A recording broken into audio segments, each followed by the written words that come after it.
الكابتن حسام حسن مدرب منتخب مصر. انا كنت من ضمن الناس اللي كنت بحارب عشان يمسك منتخب مصر، عشان الروح اللي جواه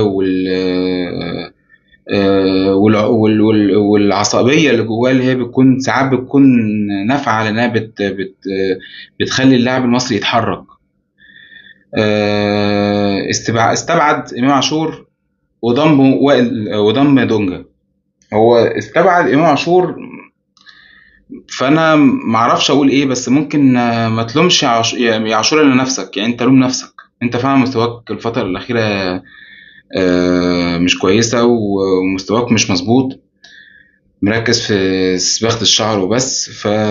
بس هي الفكره في حاجه، يعني انا استبعد امام عاشور مفيش مشكله، ادخل مكانه دونجا على اساس ايه؟ لبس نظاره؟ يعني مش فاهم. فاحنا بنختار اللعيبه انها تخش قائمه منتخب مصر على اساس ايه؟ انها بتطلع في التلفزيون عشان لعب ماتش واحد بس حلو؟ دونجا يا جماعه مش كويس، يعني دونجا في الماتشات اللي عموما كلها مش كويس. هو اصلا ده من ضمن نقط ضعف الزمالك، خط الوسط وخصوص دونجا، يعني اللياقه بتاعته كانت بتبقى دايما وحشه قوي في الشوط الثاني وكده. فكنت شيل امام عاشور وحط حد تاني، يعني يكون الدنيا ستيبل حتى ايكوال. لكن لا تعليق. انا ما عنديش تعليق في الحته دي عشان ما يكونش دم تقيل، فلا تعليق.